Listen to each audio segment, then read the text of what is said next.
Hello and welcome दोस्तों, एक बार फिर से बहुत बहुत स्वागत है आप सभी का आपके अपने यूट्यूब चैनल डिफेंस पॉइंट पर। दोस्तों, आज के इस वीडियो में हम आप लोगों के लिए लेकर के आए हैं इंडियन कोस्ट गार्ड नाविक जीडी एग्जाम की तैयारी के लिए फिजिक्स का एक प्रैक्टिस सेट। क्योंकि फिजिक्स जो है वो आप लोगों के नाविक जीडी एग्जाम में सेक्शन 2 में जो है वो 25 मार्क्स की पूछी जाएगी, इसलिए वीडियो जो है आप लोगों के लिए बहुत ज़्यादा इंपॉर्टेंट होने वाला है। तो इस वीडियो को पूरा जरूर से देखिएगा। दोस्तों, आज के वीडियो में जो है हम लोग न्यूमेरिकल्स के भी कुछ क्वेश्चंस कवर करने वाले हैं, तो इसलिए जो है वीडियो आप लोगों के लिए बहुत और भी ज़्यादा इंपॉर्टेंट हो जाता है, क्योंकि आपके एग्जाम में जो है आपको 12 से 13 न्यूमेरिकल देखने को मिलेंगे। तो इससे पहले कि हम वीडियो शुरू करें, अगर आप लोगों ने अभी तक हमारे चैनल को सब्सक्राइब नहीं किया है तो उसको सब्सक्राइब जरूर से कर लें और बेल आइकन को प्रेस कर लें, ताकि आप लोगों को हमारे द्वारा दिए जाने वाले सभी लेटेस्ट अपडेट्स मिलते रहें। और एक बात, इससे पहले भी जो है हमने आप लोगों को फिजिक्स के कम से कम 3 से 4 वीडियो प्रोवाइड करवाए हैं। अगर आप लोगों ने अभी तक उन वीडियोस को नहीं देखा है तो प्लेलिस्ट की लिंक जो है आपको नीचे डिस्क्रिप्शन बॉक्स में दी गई है, आप वहां से देख सकते हैं। तो चलिए शुरू करते हैं आज का ये वीडियो बिना किसी देरी के। तो देखिए, फर्स्ट क्वेश्चन दिया गया है कि क्यूसेक से क्या मापा जाता है। देखिए, क्यूसेक जो होता है वो एक प्रकार का उपकरण होता है, ठीक है, जिसकी सहायता से जो है वो फ्लो ऑफ वाटर यानी कि जल का बहाव मापा जाता है, ठीक है ना। तो इस क्वेश्चन का राइट आंसर हो जाएगा option number A, flow of water या फिर जल का बहाव, ठीक है। अगला प्रश्न दिया गया है कि वह कौन सा बल होता है जिसके कारण पिंड धरती के केंद्र की ओर खींचा हुआ चला आता है। देखिए, कोई भी पिंड जो है वो धरती की ओर हमेशा चला हुआ आता है, खींचा हुआ चला आता है। इसका कारण होता है गुरुत्वाकर्षण बल। देखिए, पृथ्वी में पाया जाने वाला जो गुरुत्वाकर्षण बल होता है वो किसी भी चीज को है जो अपनी ओर आकर्षित करता है, ठीक है। तो कोई भी पिंड जो है वो धरती के केंद्र की ओर इसलिए खींचा हुआ चला आता है क्योंकि इसमें गुरुत्वाकर्षण होता है पृथ्वी में, ठीक है। तो इसका राइट आंसर हो जाएगा ऑप्शन नंबर सी, ग्रेविटी। देखिए, अगला प्रश्न दिया गया है कि आर्किमिडीज का नियम निम्नलिखित में से किससे संबंधित है, ठीक है। तो आर्किमिडीज का जो नियम दिया गया था वो पलवन के नियम से संबंधित था, ठीक है। तो इस क्वेश्चन का राइट आंसर हो जाएगा ऑप्शन नंबर सी, पलवन का नियम। अगला प्रश्न दिया गया है कि बर्नौली प्रमेय आधारित होता है। तो देखिए, सर बर्नौली के द्वारा जो प्रमेय दिया गया था वो ऊर्जा संरक्षण के नियम पर आधारित था, ठीक है। तो इस क्वेश्चन का राइट आंसर होगा ऑप्शन नंबर ए, ऊर्जा संरक्षण पर, ठीक है। अगला प्रश्न देखिए कि निम्नलिखित में से किसकी ऊष्माधारिता अधिक होती है, ठीक है। तो आपको नीचे 4 ऑप्शन दिए गए हैं जिसमें बोला गया है बेंजीन, जल, स्वर्ण का टुकड़ा या फिर लोहे का टुकड़ा। इनमें से आपको बताना है कि ऊष्माधारिता जो है वो सबसे अधिक किसकी होगी। तो देखिए, H2O जो होता है जल, ठीक है, जल की ऊष्माधारिता जो है वो सबसे अधिक होती है। आपके नेवी एसएसआर के एग्जाम में जो है ये क्वेश्चन पूछा जा चुका है, तो आप लोगों के लिए भी जो है इंपॉर्टेंट हो जाता है। तो जल की ऊष्माधारिता जो है वो सबसे अधिक होती है। तो इसका राइट आंसर हो जाएगा ऑप्शन नंबर बी, जल। अगला प्रश्न देखिए कि आणविक संगठन के द्वारा ऊष्मा का संप्रेषण क्या कहलाता है, ठीक है। तो आणविक संगठन के कारण जो है ऊष्मा का संप्रेषण संवहन कहलाता है, ठीक है। इसको इंग्लिश में कन्वेंशन कहा जाता है, ठीक है ना। तो इसका राइट आंसर होगा ऑप्शन नंबर ए, कन्वेंशन या फिर संवहन। अगला प्रश्न दिया गया है कि ऊष्मागतिकी के प्रथम नियम से संरक्षित होता है। तो देखिए, ऊष्मागतिकी का जो प्रथम नियम है उसके अनुसार ऊर्जा जो होती है वो संरक्षित होती है, ठीक है ना। तो इसका राइट आंसर होगा ऑप्शन नंबर बी, एनर्जी या फिर ऊर्जा, जो कि ऊष्मागतिकी के प्रथम नियम से संरक्षित होती है, ठीक है ना। अगला प्रश्न देखिए कि यदि किसी स्थान के तापमान में सहसा वृद्धि होती है, यानी कि कोई भी जगह जहां पर तापमान में अचानक वृद्धि होती है तो उसकी आपेक्षिक आर्द्रता जो होगी उस पर क्या प्रभाव पड़ेगा। तो देखिए, कोई भी स्थान जहां पर तापमान में जो है अचानक वृद्धि हो जाने से जो है अपेक्षिक आर्द्रता जो होती है वो हमेशा घट जाती है, ठीक है, डिक्रीज। तो इसका राइट आंसर हो जाएगा ऑप्शन नंबर बी, घटती है। अगला प्रश्न देखिए कि अलग अलग त्रिज्याओं के 2 गोलों पर समान आवेश दिए जाते हैं तो विभव क्या होगा। आपको बोला गया है कि कोई 2 गोले हैं, ठीक है, और इन पर जो है समान आवेश दिए जाते हैं तो इन पर जो है वो विभव क्या होगा, ठीक है ना। तो आपको विभव बताना है।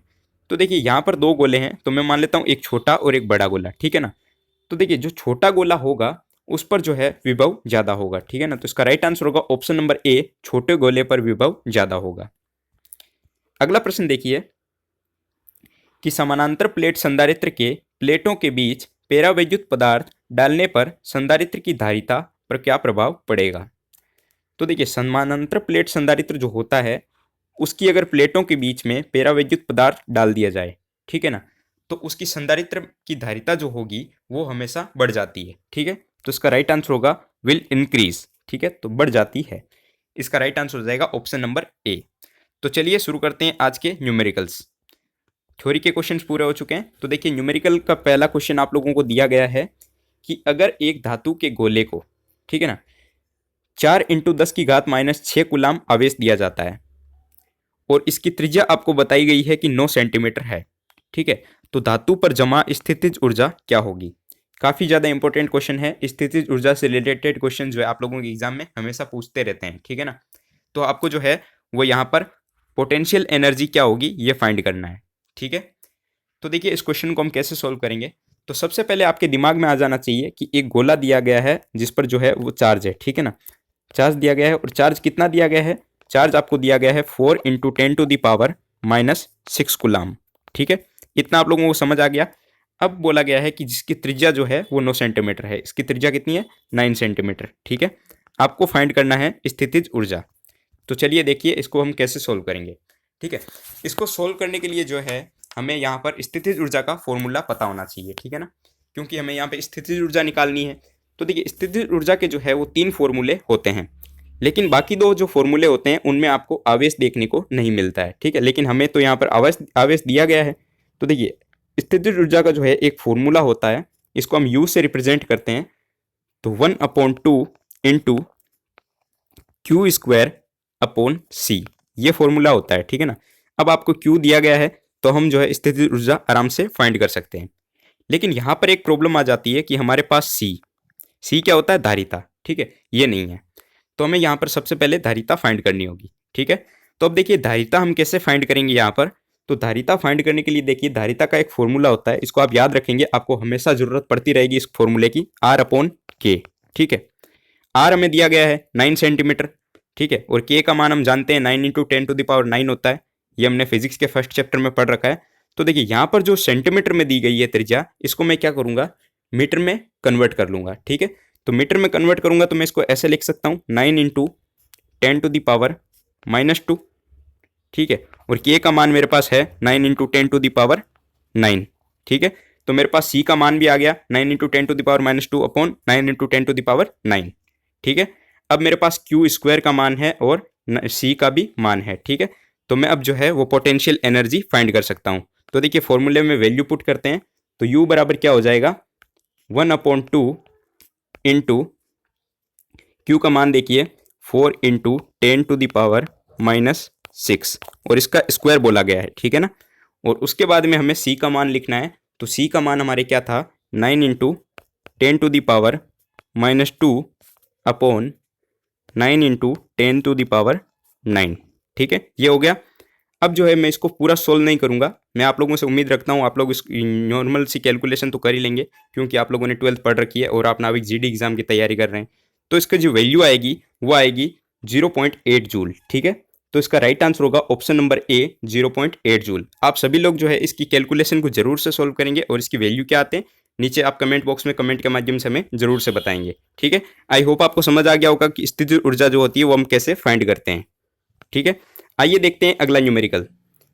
तो आज के इस वीडियो का लास्ट न्यूमेरिकल है कि 3 संधारित्र आप लोगों को दिए गए हैं, ठीक है, 0.5, 0.3 और 0.2 माइक्रोफेरेड के, ठीक है ना।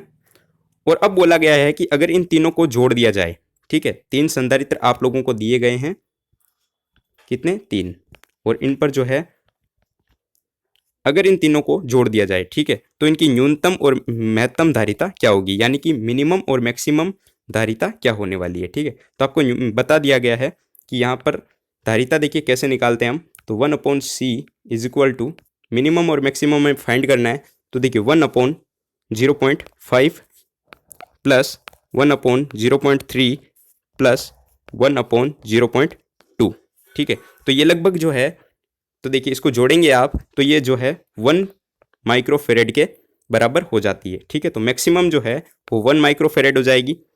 तो देखिए ऑप्शन नंबर 3 में आपको दिया गया है 1 माइक्रोफेरेड, तो यहाँ पर जो मैक्सिमम मिल गई तो इसका जो है सेकंड को आपको देखने की जरूरत ही नहीं है। तो इसका राइट आंसर हो जाएगा ऑप्शन नंबर C 1 माइक्रोफेरेड, ठीक है, और 0.1 माइक्रोफेरेड। तो राइट आंसर होगा option number C। I hope आपको सारे प्रश्न समझ आ गए होंगे और आप लोगों ने वीडियो पूरा जरूर से देखा होगा, ठीक है। तो इस वीडियो को अगर लाइक नहीं किया है तो वीडियो को लाइक करना मत भूलना, और चैनल को अभी तक सब्सक्राइब नहीं किया है तो उसको सब्सक्राइब जरूर से कर लेना। अगर आप लोगों को इन प्रश्नों की PDF चाहिए तो आप लोग हमारे टेलीग्राम चैनल को ज्वाइन कर सकते हैं, वहाँ से जो है आप लोगों को सारे आज तक के जो भी लेक्चर्स हैं उनकी PDF आपको मिल जाएगी, ठीक है। इसके अलावा अगर आप लोग Indian Coast Guard, Indian Navy और एयरफोर्स के एग्जाम की तैयारी कर रहे हैं तो आप हमारी वेबसाइट defensepointprep.com के माध्यम से फ्री ऑनलाइन मॉक टेस्ट भी दे सकते हैं, जिसकी भी लिंक आपको जो है नीचे डिस्क्रिप्शन बॉक्स में दी गई है, आप वहाँ से टेस्ट दे सकते हैं। मिलते हैं अगले वीडियो में, तब तक के लिए जय हिंद।